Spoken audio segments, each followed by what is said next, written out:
aling-aling, ya PKI, kene dulurku, yo tanah, yo kadang, yang mati aku sing kelangan. Memang demikian saudara-saudara, manakala saya di dalam kongres yang ke-7 dari para PKI berkata, PKI go ahead, berjalanlah terus, artinya go ahead. Sekarang pun saya berkata, PKI go ahead, PKI maju, onward, naik ke terus. Terima kasih. Mana yang mengaku Pancasilais? Mana yang teriak NKRI harga mati? Kenapa kalian diam? Padahal kalian tahu kebangkitan PKI adalah ancaman Pancasila dan NKRI. Malah kalian selalu mencari-cari kesalahan dan memfitnah dakwah salaf sebagai Wahabi, radikal, teroris, dajjal, usir dari NKRI. Lalu komunis bangkit, kalian malah diam 1000 bahasa. Kalian pengecut, kalian banci kaleng, kalian munafik. Jadi salahkah jika umat Islam bersatu sebagai benteng NKRI dan menegakkan khilafah? PKI bangkit, sudah tentu target pertama mereka adalah menghabisi dan membantai umat Islam dan siapapun yang tidak sejalan dengan komunis. Jika kami diam, inilah kepunahan umat Islam di dunia, khususnya di Indonesia. Jika umat Islam di Indonesia hancur, maka hancurlah Islam di seluruh dunia. Jika umat Islam di Indonesia bangun dan bangkit, maka seluruh penjajahan di muka bumi ini akan berakhir dan sirna. Wahai umat Islam Indonesia, bersatulah untuk mengganyang PDI sarangnya komunis. Musuh kita nyata di depan mata kita, yaitu komunis model baru. Dan kaum Syiah, mereka saling bekerja sama untuk memadamkan cahaya Islam. Jadi saatnya umat Islam bersatu dan mengganyang PKI gaya model baru, yaitu PDI, Partai Komunis yang didukung oleh Rusia dan Cina. Hancurkan mereka sebelum mereka menghancurkan kita.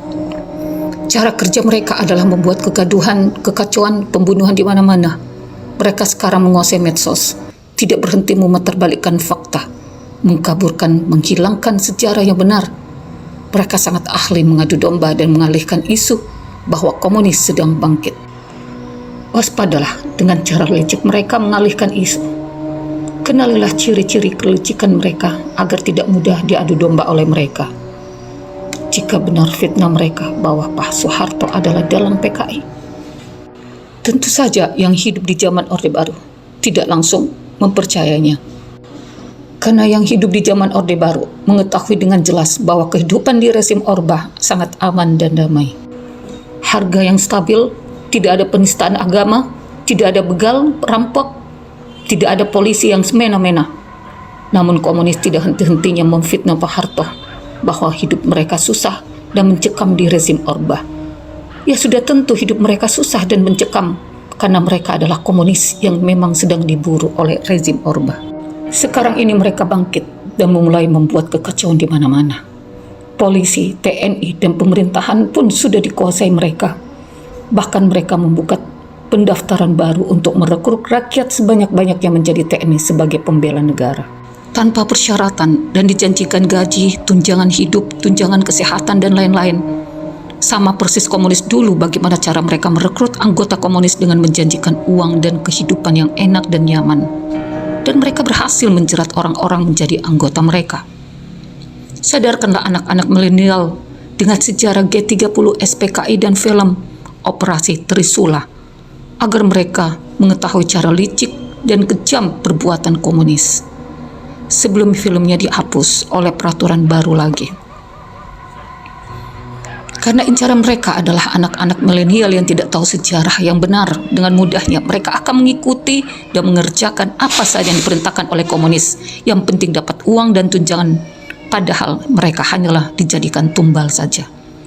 Jika benar untuk membela negara ini, itu kan tugas TNI dan Kopassus. Lalu negara sedang kacau balau, Pulau Pasir dianggap tidak ada di peta Indonesia. Papua sudah merdeka dan kembali dijajah Belanda. Sungguh Indonesia diambang kehancuran. Kalimantan pun sudah dijual dan diambil paksa tanah-tanah rakyat pribumi di sana. Dan rakyat pribumi akan dimiskinkan dan dibodohkan oleh sejarah palsu yang mereka buat dan berbagai hiburan yang merusak moral. Juga tumbuh suburnya kejahatan yang dilakukan oleh anak-anak muda. Saatnya umat Islam Indonesia bangun, bangkit dan bersatulah. Waktunya kita berperang melawan musuh kita yang nyata, yaitu PDI atau PKI model baru. Allahu Akbar. Pada hari ini, tanggal 4 Oktober 1965, kita bersama-sama dengan mata kepala masing-masing telah menyaksikan suatu pembongkaran daripada penanaman jenazah para jenderal kita, ialah 6 jenderal dengan 1 perwira pertama dalam suatu lubang sumur lama. Sebagaimana saudara-saudara telah maklum bahwa jenderal-jenderal kita dan perwira pertama kita ini telah menjadi korban daripada tindakan-tindakan yang biadab, dari petualang-petualang yang dinamakan Gerakan 30 September. Kalau kita melihat tempat ini adalah di Lubang Buaya. Daerah Lubang Buaya adalah termasuk dari daerah lapangan Halim. Dan kalau saudara-saudara melihat pula fakta bahwa dekat pada sumur ini telah menjadi pusat daripada latihan Subwan dan Subwati yang dilakukan atau dilaksanakan oleh Angkatan Udara. Mereka melatih para anggota-anggota dari Pemuda Rakyat dan Gerwani. Satu fakta, mungkin mereka itu latihan dalam rangka pertahanan di Bangkalan, akan tapi nyata menurut anggota Gerwani yang dilatih di sini, yang sekarang tertangkap di Cirebon adalah orang dari Jawa Tengah, jauh daripada daerah tersebut. Jadi kalau menurut fakta-fakta ini, mungkin apa yang diamanatkan oleh Bapak Presiden Panglima Besar, pemimpin besar revolusi yang sangat kita cintai bersama ini, bahwa Angkatan Udara tidak terlibat di dalam persoalan ini, mungkin ada benarnya. Tetapi tidak mungkin tidak ada hubungan dengan peristiwa ini daripada oknum daripada anggota Angkatan Udara. Oleh sebab itu, saya sebagai warga daripada anggota Angkatan Darat mengetok jiwa, perasaan daripada patriot Angkatan Udara.